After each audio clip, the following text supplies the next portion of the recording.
You haven't realized who that guest might be? No. Okay. I thought we were going to, you know, just He talk follows about you wherever you go. One of your victims, I guess. like, all these guys. Like, don't, mute him for a second. So let me just say something, guys. I thought that he was gonna show up, but it's funny. Like, these guys are so like psychologically troubled because they can't. Like, the first opportunity that they get to come and talk to me, they jumped at it. Quickly want to get a rematch on a debate. And I'm just over it. Like, okay, you know, the debate happened. You think that you did a good job and you won. Okay, whatever. No, I think I've moved on. Like, I have other more interesting people to talk to and debate with. I don't need to like rehash these arguments that clear, like from what Harris said, he doesn't even understand like the basic things. Like, what does lower than replacement level fertility rate means? He doesn't even understand about that issue. Let's not talk about that issue. He's gone now. Let's talk about Apos. I think he acknowledged already that you won the debate. Didn't he? Yes, Apos. Yeah, he did. Yeah. So, thank you for Thank you for having me. Thank you for letting me in. First of all, I find it a little bit hypocritical, to be very honest, on Daniel HAQIQATJOU's part. I come here in good faith. I don't come here to insult anybody or to claim victory or anything. But having me muted and then making such a speech is kind of a sign of insecurity on his part, if you ask me. So we had an exchange in the past, a discussion. We both agreed during the live discussion that this is not a debate, and we both said, even he said after the debate, that we will reconsider having an actual debate in the future. Afterwards, he actually went on and said, "I won the debate." Okay, fine. You know what? I acknowledge it was an exchange that didn't really go as I thought it would go, because I just wanted to ask questions. I thought he would just give answers, but I didn't really manage it very well, and I think that I failed, in all honesty, in having a proper discussion and getting relevant answers out of him and responding to them as needed. So I think that was actually very good for him. I agree to that, and very bad for me and my purposes. I had no idea how to do those things. I was very new in doing those interviews. That said, we never had an actual debate. I never presented my actual arguments, my viewpoint, never argued for them or against yours in an open why did your thumbnail? So, why did the thumbnail of the video that you posted have you versus me? That's a very normal thing. Versus doesn't mean that we are doing an equal debate. It just means that we are presenting certain ideas. Why did you tweet? Why did you tweet? I acknowledge that I lost the debate. That was a satirical tweet. I also tweeted that everyone defeated me on the same day. You should have seen that. But okay, let's concede that too. Let me concede that too. Let's say I did a terrible job on that day, and it wasn't meant to be a debate. You acknowledged that it wasn't a debate. I acknowledged that it wasn't a debate. But maybe it was a debate. It turned into one, and I lost it. Let's acknowledge that, right? In the end, it was not something that I would have a debate on. I never have debates on those topics.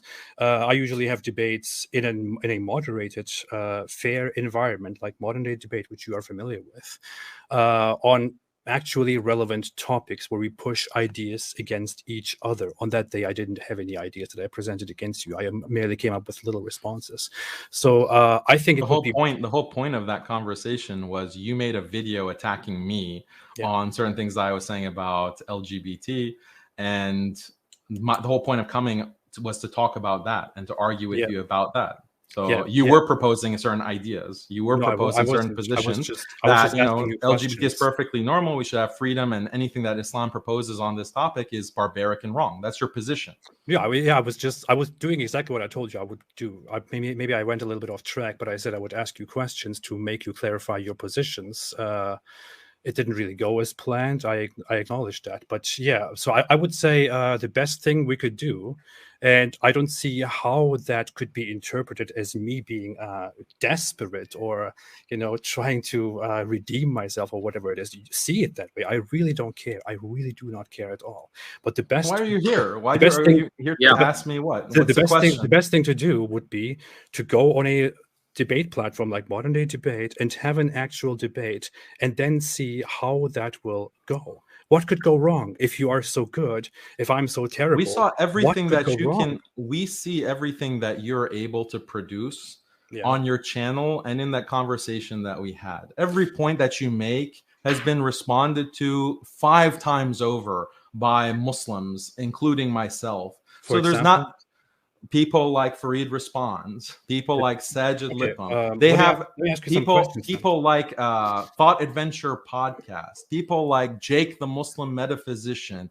All of these Muslims have repeatedly refuted all of the arguments you make. You only have like 2 or 3 arguments. Like you have a science argument, you have a science argument, you have an Islam is not liberal argument, and you have like certain points about free will. You have just 3 basic arguments. All of them have been responded to multiple times over. It's like a waste of time to talk to you. Even now, I'm wasting my time talking to you because your whole career is based on 3 basic points that you just repackage and put on your channel over and over and over again. I'm not interested. I'm not interested in like repeating all of this stuff.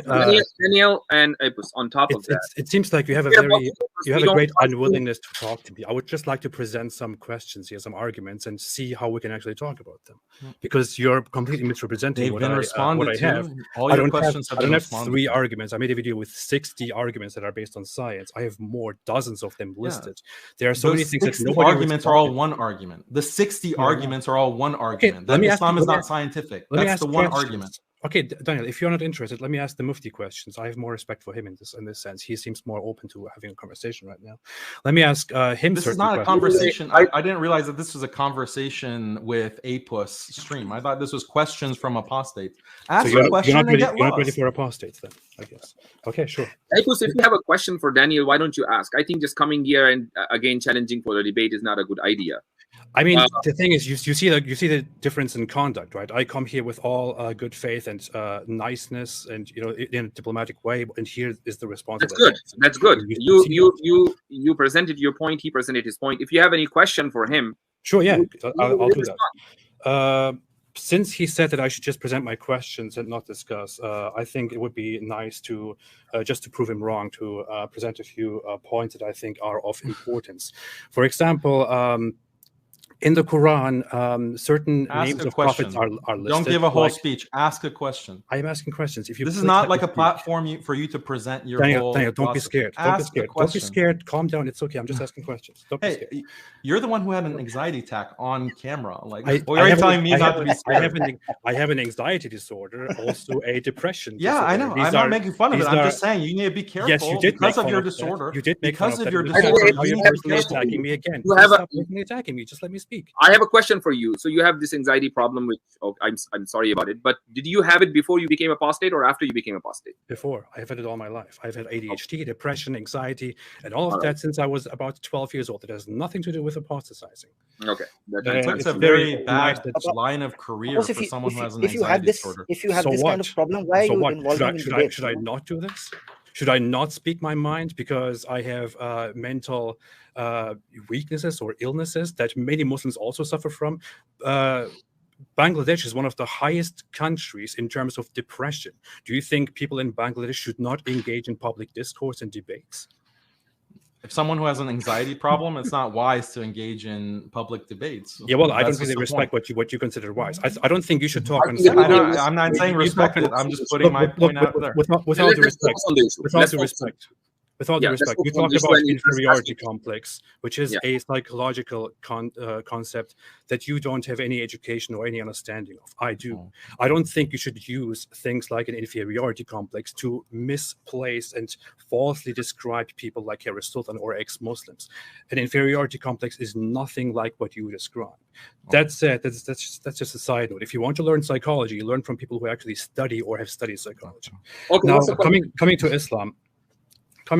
Now, Islam makes many claims. The Prophet Muhammad makes many claims. The Quran makes many claims. Like in the Quran, a prophet is mentioned, like Elias, for example. Elias is taken from Hebrew Eliyahu, in English known as Elijah, and stands for "My God is Yahweh." In Christian and Jewish belief and culture, this is very normal because they have many of these theophoric names because their God is named Yahweh. Even if Yahweh, Yod-Ha-Weh-Ha, is not mentioned in the New Testament because they out of respect for the name, they merely refer to him as God, but they still have the word in their scripture because they have the Old Testament. Every Jew and Christian knows that they believe in this God with that name. Islam doesn't. In Islam, that is not the name, and you guys will not acknowledge that this is his name. How do you exactly solve the problem that your Quran contains several names which refer to Yahweh in an honorific way, like Jesus, Elijah, and many others? Secondly, the Muhammad said in certain hadiths, and I can give you sources to that if you want me to. Wait, are you saying, just to clarify, you're saying that Yahweh is or is not referred to in the Quran? I'm saying Yahweh is not acknowledged, but unknowingly in the Quran referred to by using theophoric names, which are adopted from biblical tradition Like and what? scripture Like that what? refer to him, such as Elias, Isa, and certain other names. Why is it assumed that that's referring to Yahweh, or why is that assumed that? What do you think Elias is in Hebrew? I don't know. It's Eliyahu. What do you think? Eliyahu Why is that Yahweh? That doesn't sound like Yahweh.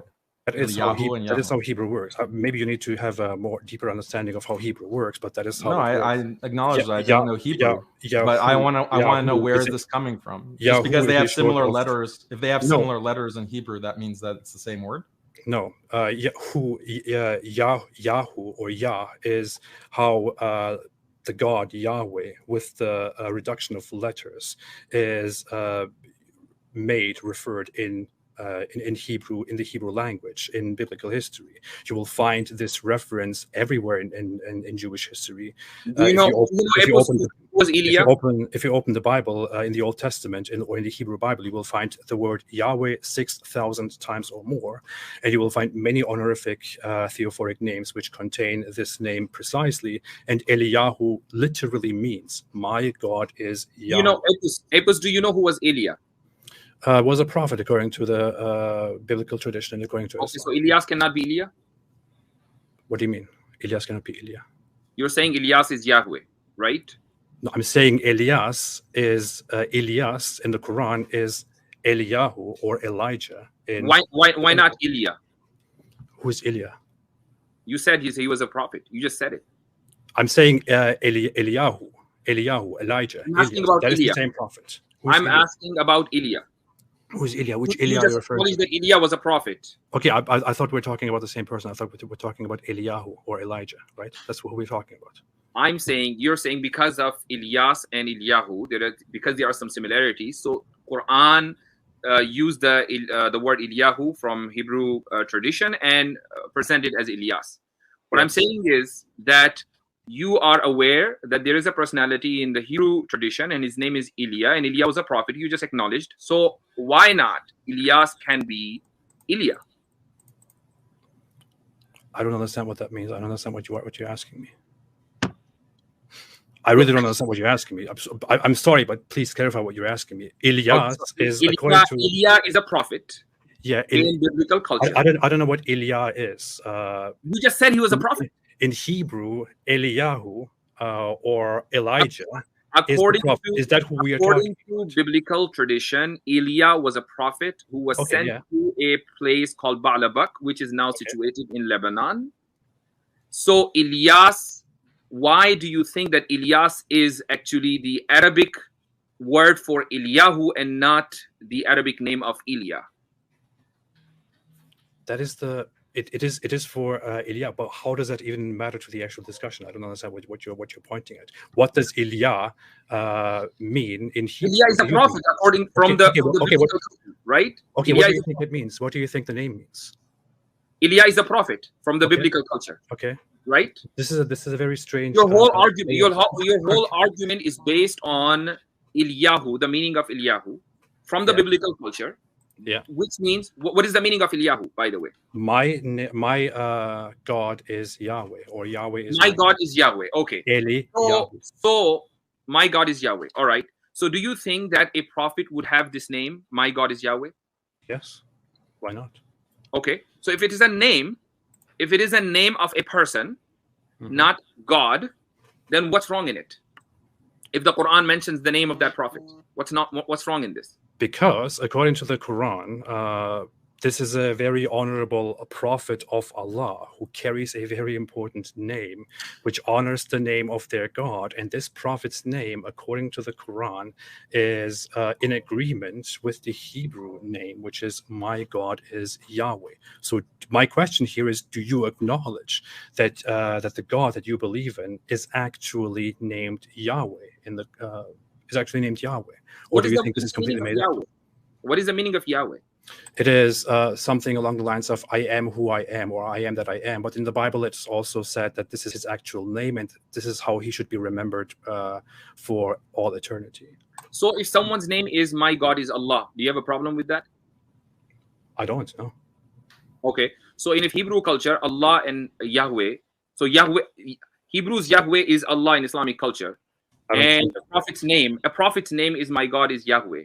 Is that a problem? I think it's a problem to Islam, because Yahweh is not the equivalent of Allah. Well, in Islam, the rule is that you can call Allah however you like, as long as the name is good and suitable to his entity and his being.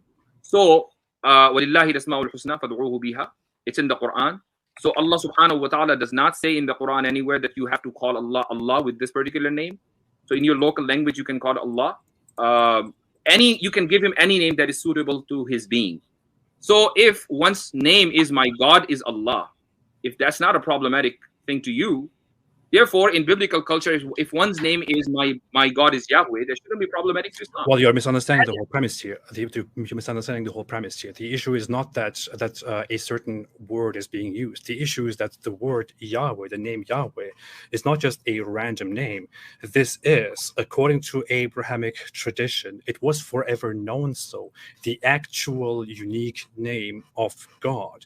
The Bible refers to this many times and says, when it refers to the God El or Elohim, which just means deity, the Bible also uses the same word for other gods. It says, your God, your El, your Eloh, his name is Yahweh. For example, in the Shema, which is something that the Jews use regularly, where they say, your God is one. It says, your God Yahweh is one. Your God Yahweh. So your whole understanding is that Yahweh is different and Allah is different. These are two entities.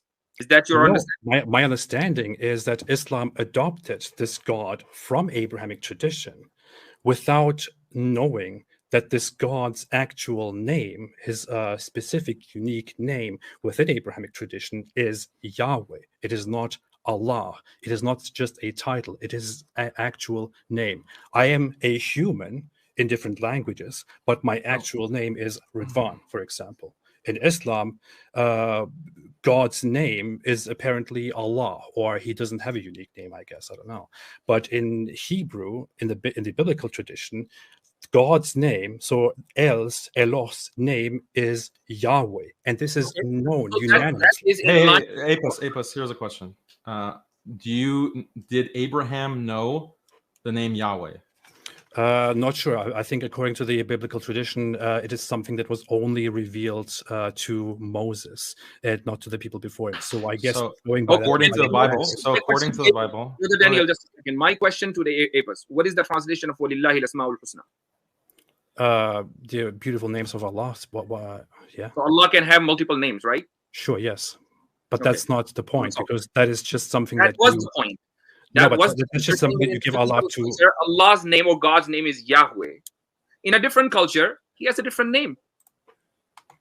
We're talking about one person can have multiple names. We're talking about the culture that societies where one person can have multiple names. No, but the name that we're talking about is not just an attribute that is given to Allah, like in Islam. We're not talking about attributes. وَلِلَّهِ الْأَسْمَاءُ الْحُسْنَى. When the ayah doesn't say وَلِلَّهِ الصِّفَاتُ الْحُسْنَى. Okay. I know. We're just the whole premise of your argument is mistaken, because you're saying your argument is basically that this is the name of God Yahweh in the Hebrew tradition, but it's not used in the Quran. It's not found in the Hadith. So this is like an ignorance on the part of Islam that they somehow missed the name Yahweh. But this argument is nonsensical, because even within the Hebrew Bible and within the Jewish tradition, they acknowledge that there are many prophets who did not know the name Yahweh. And if you go to Exodus, 6, verse 2-3, it says, God said to Moses, I am the Lord. I appeared to Abraham, to Isaac, and to Jacob as God Almighty. But my name, the Lord, I did not take myself fully known to them. I did not make myself fully known to them. So Moses got this name from God, according to the Hebrew Bible, of Yahweh. But Abraham, Isaac, and Jacob only knew God as El. Okay. El, like Allah. So according to the Hebrew point. Bible, there are many prophets major prophets, including Abraham himself, who did not know this particular name of God. And as Mufti Yasser said, there are many names of God. So how is this disqualifying for Islam? Sure, that's a good point, but you see the difference here, right? You see that the Bible here says, as you quoted, this is also what I go for. For example, in my argument, that the Bible says, "This is my name." So in the Bible, the God says to Moses, "This is my name. Before you, I did not reveal my name. I only made myself known as God, as the God, El Eloh. But to you, I now reveal my name, which is." In English put as capital Lord, but it's actually Yahweh in the Hebrew text, or Yod-Ha-Weh-Ha. And by this name I shall be known forever. Isn't that what it says? The text says exactly that. I shall be known by this name forever, for all eternity. So in Exodus 3:15, it says from generation to generation.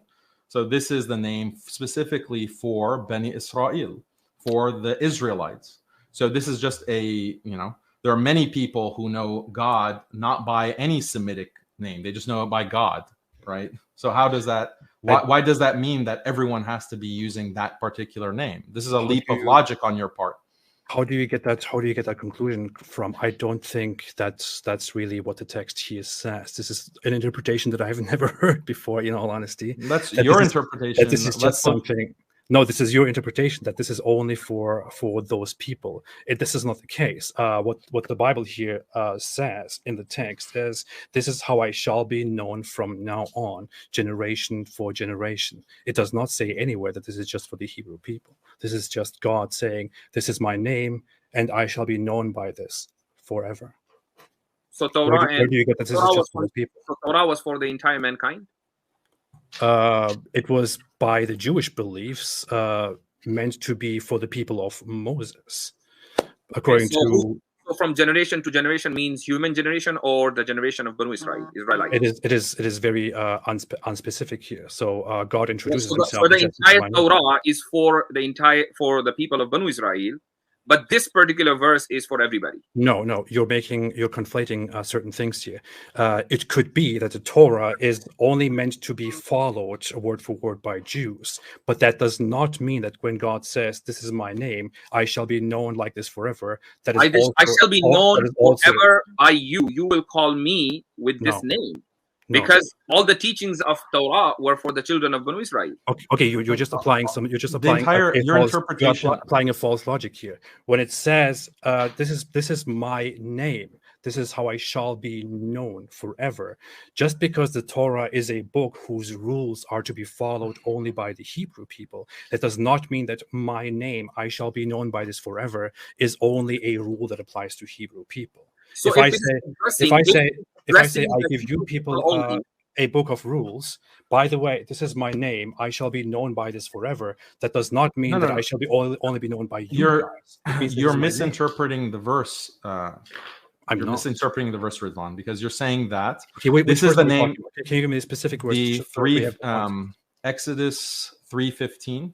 Okay, Exodus 3:15. That's what you're referring to, right? This is my name forever. I shall be known by this forever, right? I think there are two different instances where this story is mentioned. I can look up the other one as well. But yeah, God furthermore said to Moses, "This is how you..." Rizwan, please be quick because there are other people who are waiting in the list.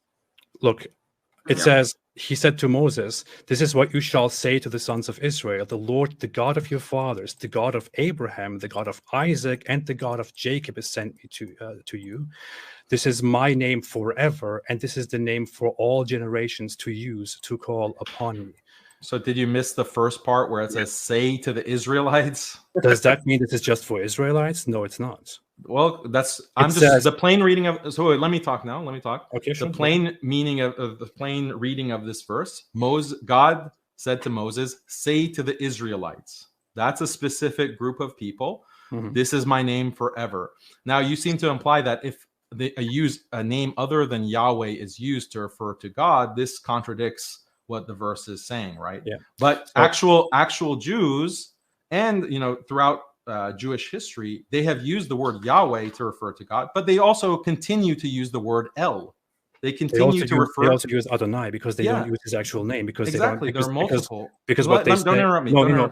But that's a misrepresentation I get it. of what it actually El, is. Yahweh, Adonai. There's other names. I agree. That's not germane to my point. That's not true.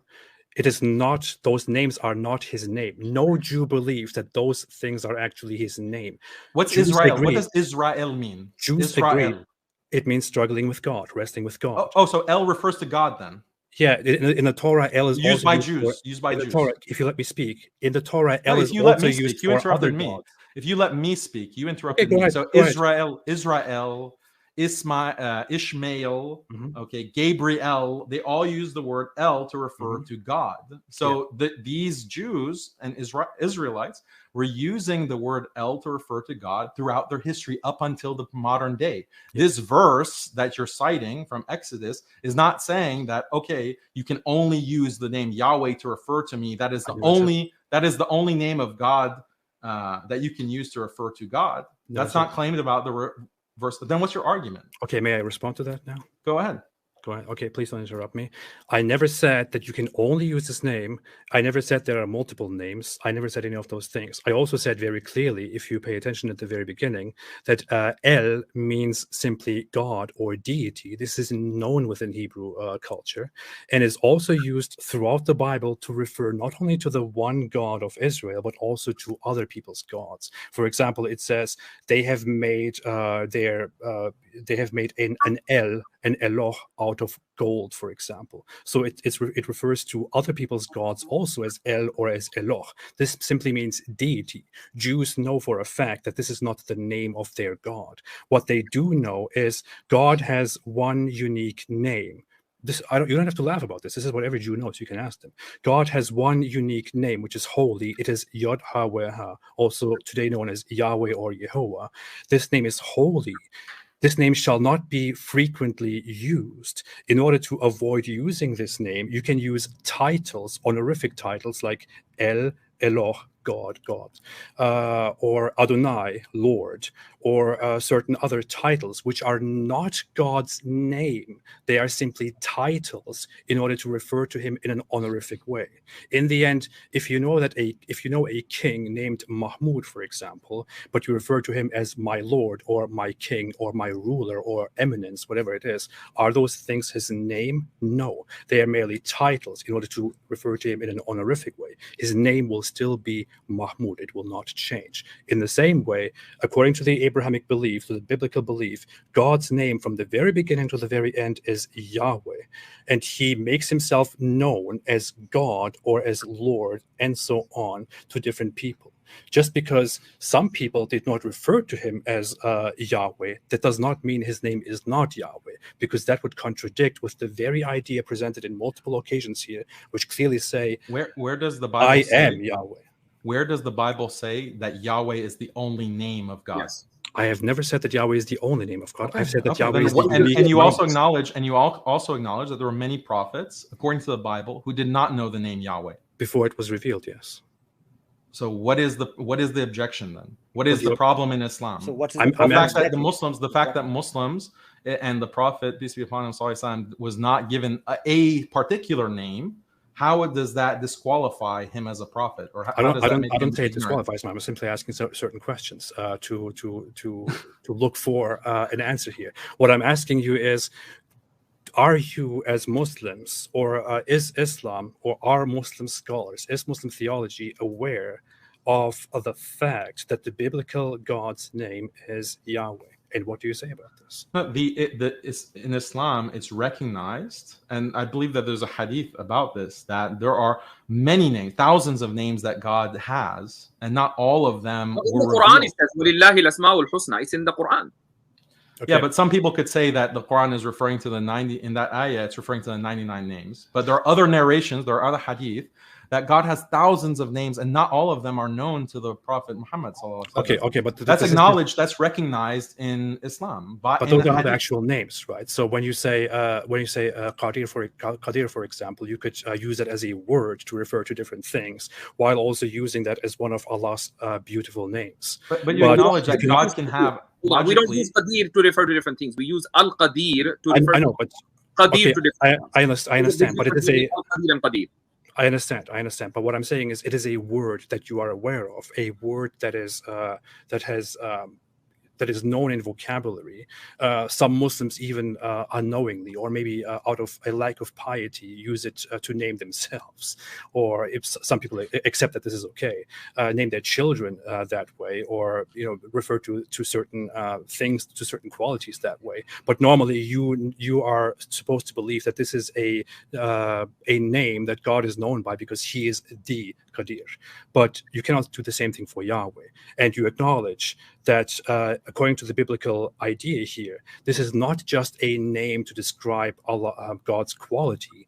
This is how God identifies Himself. He says, this is my unique name. This is my name. This is how I shall be remembered. And instead, the Bible uses this name over 6,000 times to say, I am Yahweh, your God. Because if you agree that one person can have two different names, you agree with that. So why do you think that Allah or God cannot have two different or multiple names? I completely agree with that. Here's the issue. If you agree that what do you think my name is? Do you know my name?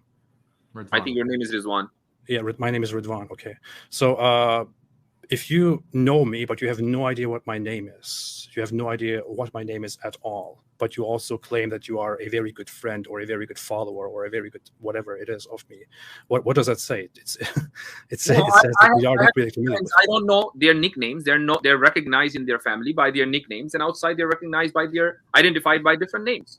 Okay, but that's not my nickname. This is my actual name. In this case, according to the Bible, this is his actual name. They are identified and recognized within their family by their nicknames, not by their official name. So it means a person can have multiple names.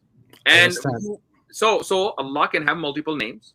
Yahweh, He is recognized or identified as Yahweh within the biblical culture, and Allah in Islamic culture. I don't think there is any contradiction.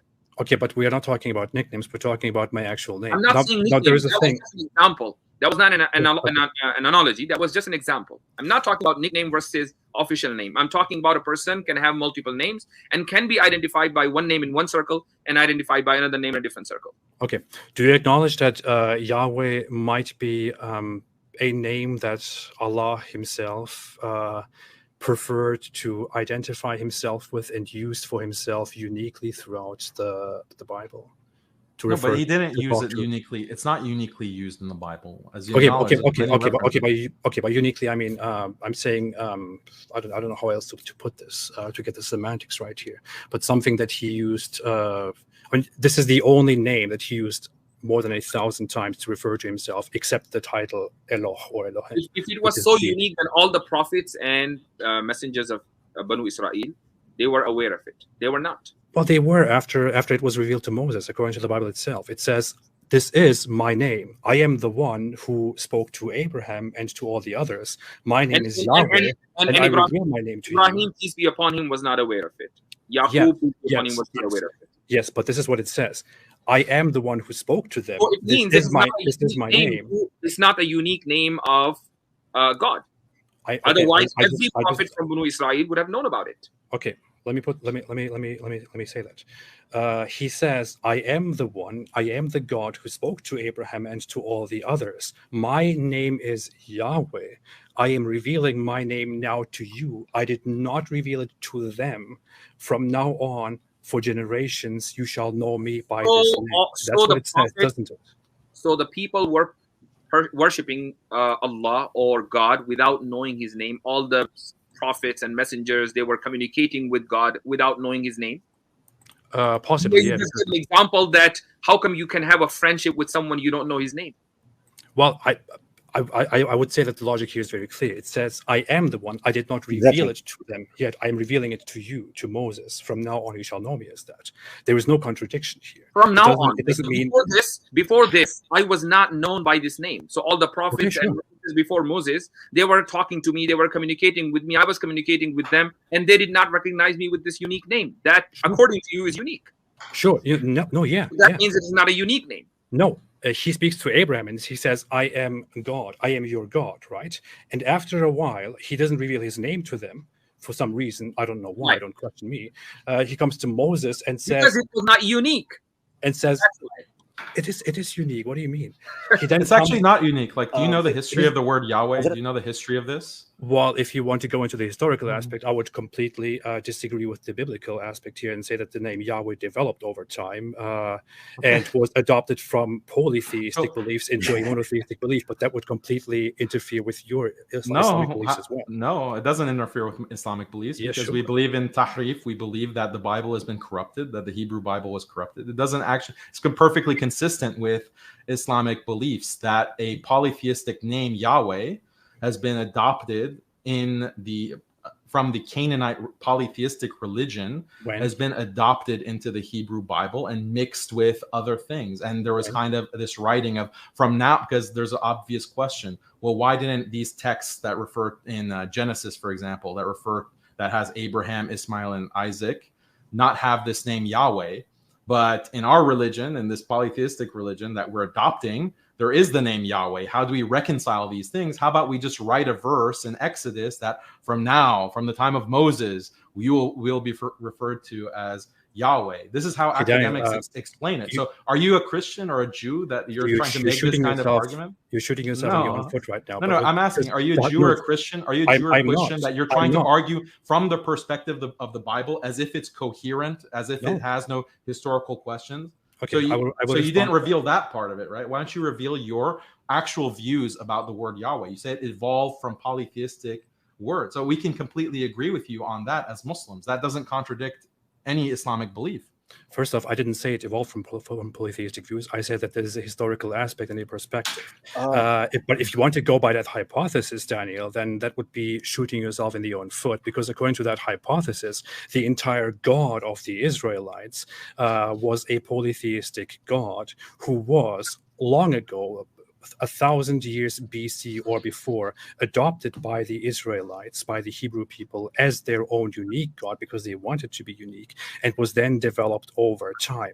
Because the earliest manuscripts that we have go back and tell us about the name Yahweh, don't they? They go. It doesn't contradict Islam at all. Allah was also, the mushrikeen in Mecca, the Quraysh, also believed in Allah, the name Allah. They also worshipped Allah. So the fact that these ancient Canaanites and ancient Hebrews, ancient Israelites had the word El or Elohim, and they associated with other names and other gods, that doesn't show that the word El or the God of the Israelites was a creation of the polytheists. Okay, are you aware that many of the prophets mentioned in the? I just need to ask this question in clarification of that. Are you aware that many of the prophets mentioned in the Quran came after this supposed corruption that you think happened? He's which not even corruption listening. specifically? Which corruption? You acknowledge the hypothesis that we need to stop it here. We need to end this discussion. This is getting very critical. There are other people waiting. There are other people waiting. 10 people behind you, and I think we need to give the entire time. This was a very big blunder. Let's listen to this one last point. Okay. One last point. So Daniel just acknowledged the hypothesis that the Israelites probably corrupted their own beliefs and adopted Yahweh into their beliefs in Scripture some time ago. According to the hypothesis, this happened maybe around, 1,000 BC. I might be completely understating this. It might be much longer than that.